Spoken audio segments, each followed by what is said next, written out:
नमस्कार दोस्तों, मैं अमिताभ श्रीवास्तव, एक उपन्यासकार, एक कहानीकार आप लोगों के सामने हाजिर हुआ हूँ एक नई कहानी लेकर। उम्मीद है आप सभी को पसंद आएगी। राजू एक मेहनती लड़का था। वह सुबह अखबार बांटने का काम करता था और दिन में एक फैक्ट्री में लेबर की नौकरी किया करता था। उसके दो छोटे भाई दीपक और विवेक भी उसके साथ रहा करते थे। माँ बाप का कम उम्र में ही देहांत हो जाने के कारण राजू पर ही उसके दोनों छोटे भाइयों को पालने पोसने की जिम्मेदारी आ गई थी। इस कारण राजू को अपनी पढ़ाई बीच में ही छोड़नी पड़ी और दोनों भाइयों की परवरिश करने के लिए अखबार बांटने और फैक्ट्री में मजदूरी के काम पर लगना पड़ा। पर वह अपने दोनों भाइयों को पढ़ा लिखा कर बड़ा आदमी बनाना चाहता था, इसलिए उसने उन दोनों की पढ़ाई जारी रखी। तमाम मुसीबतों का सामना करके उसने दोनों भाइयों को अच्छे से पढ़ा लिखा कर इस काबिल बनाया कि अब वे दोनों अपने पैरों पर खड़े हो सकते हैं। पढ़ाई खत्म होने के बाद दीपक और विवेक ने मिलकर यह फैसला किया कि वे लोग बैंक से कर्जा लेकर अपनी खुद की फैक्ट्री शुरू करेंगे और अपना व्यवसाय करेंगे। राजू को अपने भाइयों की तरक्की देखकर अपने ऊपर बड़ा गर्व महसूस होता था। उसे लगता था कि आज जो जिम्मेदारी उसके माँ बाप उसे सौंप कर गए थे, उसने उन जिम्मेदारियों को अच्छे से पूरा करके दिखाया है। अपने दोनों छोटे भाइयों का भविष्य संवारते संवारते कब उसकी उम्र आगे बढ़ गई उसे पता ही नहीं चला। उसने भाइयों के भविष्य की खातिर अपनी शादी तक नहीं की, क्योंकि उसका यह मानना था कि यदि वह शादी करके अपना परिवार बसा लेगा तो उसका ध्यान अपने भाइयों से हटकर अपने परिवार पर आ जाएगा, जिसका खामियाजा उसके छोटे भाइयों के भविष्य पर पड़ेगा। यही सब सोचकर वह अविवाहित ही रहा और अपना पूरा समर्पण अपने भाइयों के प्रति ही रखा।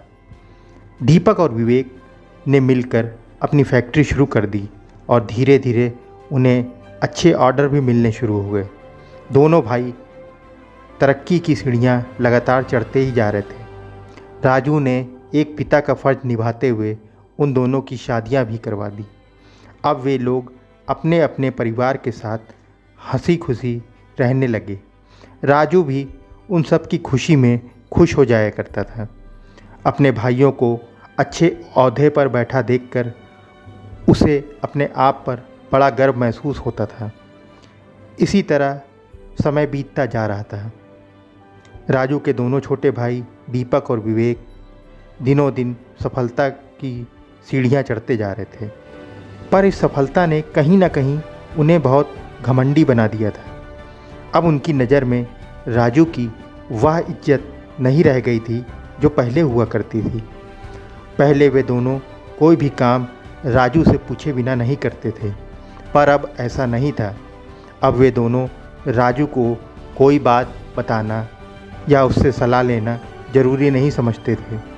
उन दोनों की नज़र में राजू की अब वो अहमियत नहीं रह गई थी जो पहले हुआ करती थी। राजू को भी धीरे धीरे इन बातों का एहसास होने लगा था, पर वह अपने भाइयों पर यह बात जाहिर नहीं होने देना चाहता था। वह तो बस यही सोचकर खुश हो जाता था कि चलो वे दोनों खुश और कामयाब तो हैं, और उसका क्या है, वह तो पहले भी मजदूर था और आज भी मजदूर है। दीपक और विवेक ने अपने लिए नई गाड़ी ली और बंगला बनवा लिया। अब वे लोग बंगले में रहना चाहते थे, पर इस बारे में उन्होंने राजू को कुछ नहीं बताया। एक दिन राजू घर लौटा तो दोनों भाइयों ने अपनी मंशा जाहिर कर दी। राजू ने उनकी बातें सुनकर उन्हें ऐसा करने की इजाज़त दे दी। उन दोनों ने राजू से भी वहां आकर रहने के लिए कहा, पर राजू ने वहां जाने से साफ इनकार कर दिया और उसने उसी टूटे फूटे पुराने मकान में ही रहने का फैसला किया। दोनों भाई अपने अपने परिवारों के साथ नए बंगले में शिफ्ट हो गए और राजू माँ बाप के उस टूटे मकान में अकेला रह गया। समय का चक्र तेज़ी से घूमता रहा। दीपक और विवेक अपने व्यापार को बढ़ाने के लिए हर तरह के पैतरे आजमाने लगे।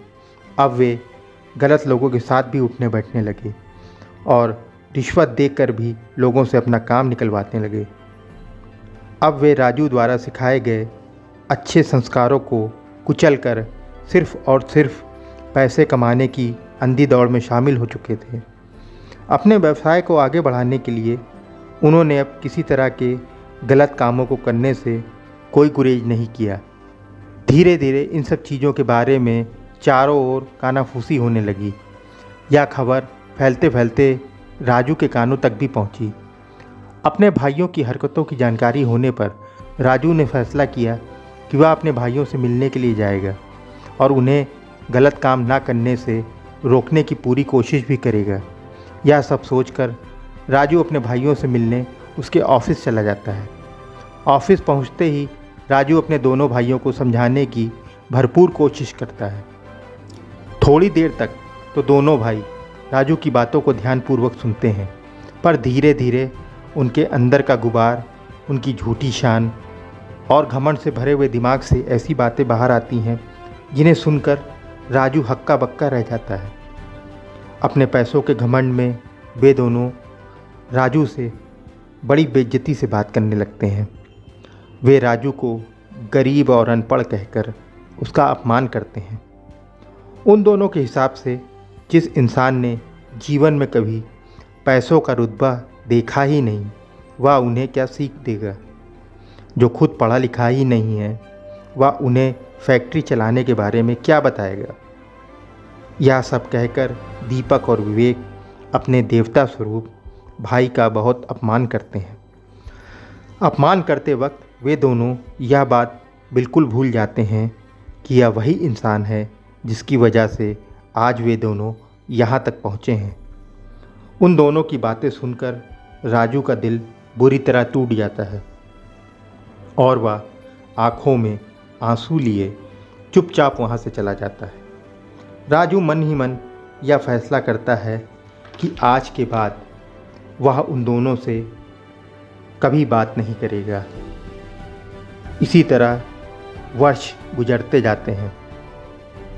दीपक और विवेक गलत रास्तों पर चलकर पैसा कमाते चले जाते हैं और वही राजू मेहनत मजदूरी करके अपना जीवन यापन करता है। पर उसके दिल में कहीं ना कहीं एक टीस हमेशा बनी रहती थी। वह अपने भाइयों को याद करके आज भी दुखी हो जाया करता था।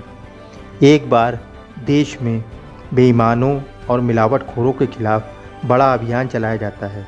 हर तरफ छापेमारी शुरू हो जाती है। इसी छापेमारी के दौरान एक दिन दीपक और विवेक की भी बारी आ जाती है।